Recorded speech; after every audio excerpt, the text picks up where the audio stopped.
नमस्कार दोस्तों, pinkies kitchen 2.0 में आपका स्वागत है। फेस्टिवल में बनाने वाला स्पेशल पकवान जो होली में भारत के सभी घरों में यह पकवान बनाए जाते हैं, ऐसे तो आप समझ ही गए होंगे।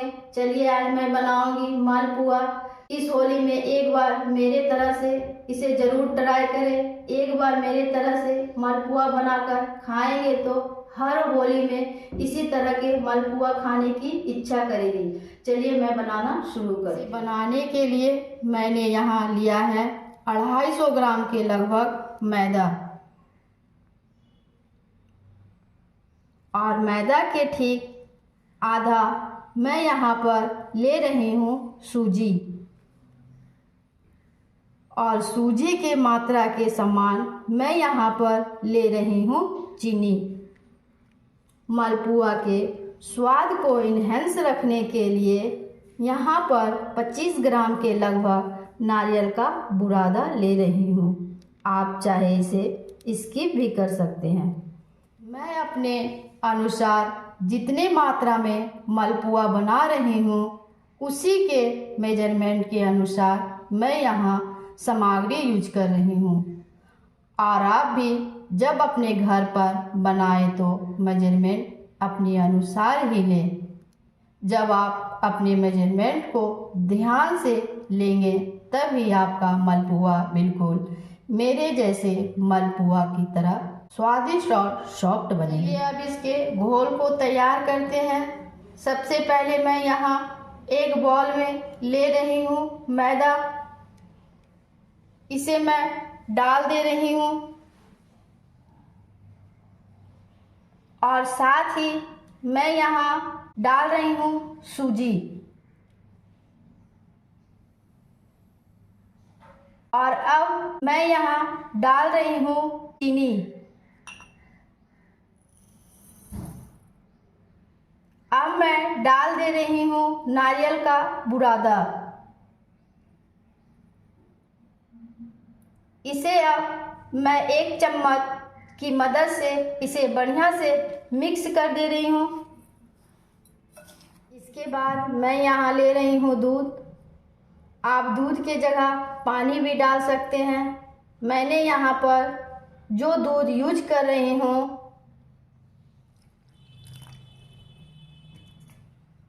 वह मैं पहले से ही गरम कर ली थी।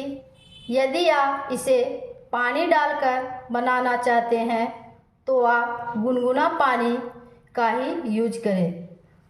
अब हम थोड़ा थोड़ा मात्रा डालकर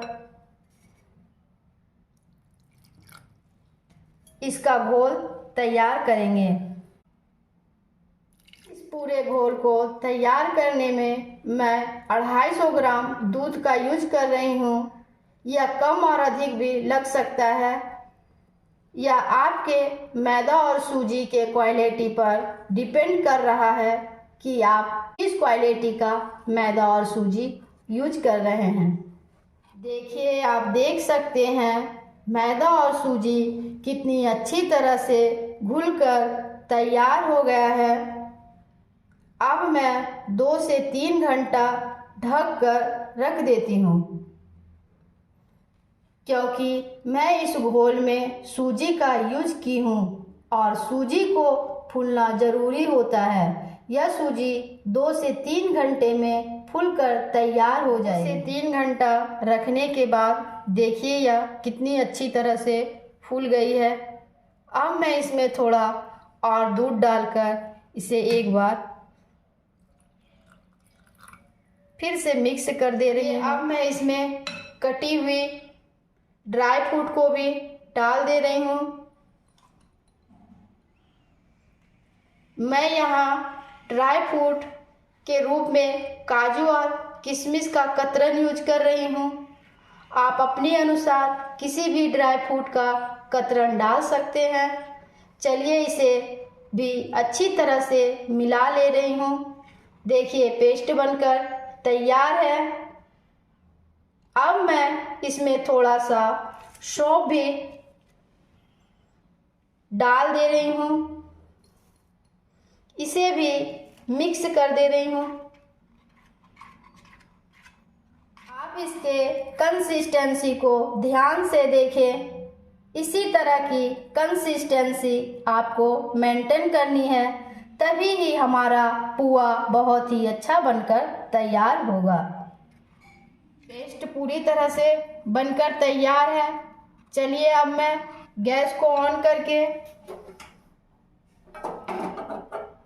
कढ़ाई को गरम कर दे रही हूँ। चलिए कढ़ाई गरम हो गया है।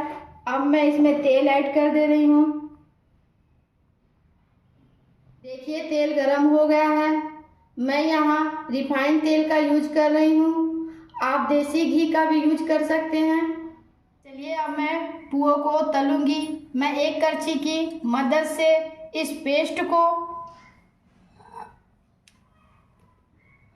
डाल दे रही हूँ। याद रखिए दोस्तों, आप जब इस पेस्ट को तेल में डालेंगे तो आपके गैस का फ्लेम हाई होना चाहिए और कुछ ही टाइम के बाद फ्लेम को मीडियम कर दे। लो फ्लेम में बिल्कुल पुआ नहीं बनाए, नहीं तो आपके पुए फूले फूले नहीं बन पाएंगे।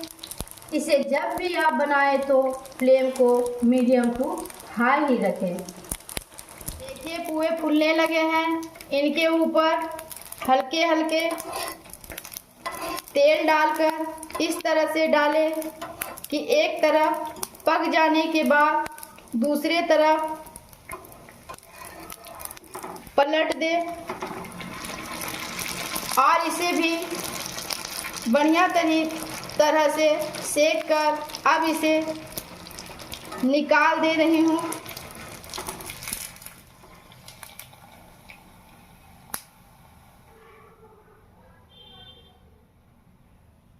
देखिए इसी तरह हम दूसरे बार भी डाल दे रही हूँ।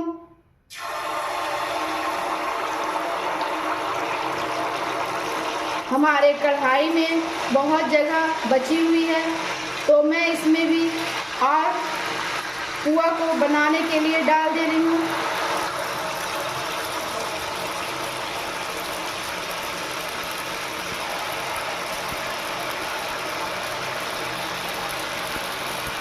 इसी तरह मैं पलट कर दोनों तरफ पका ले रही हूँ।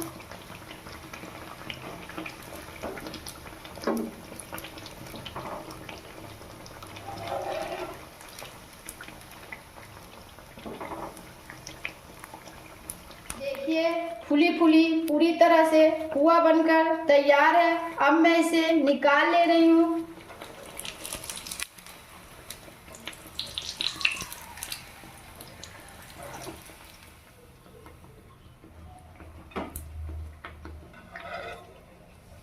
पूरी तरह से पुआ बनकर तैयार हो गया है। देखिए यह कितना सॉफ्ट बना हुआ है।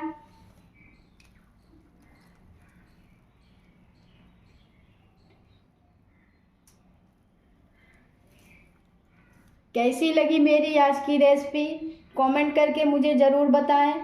और यदि आप मेरे चैनल पर पहली बार आए हैं तो मेरे चैनल को लाइक एंड सब्सक्राइब करना ना भूलें।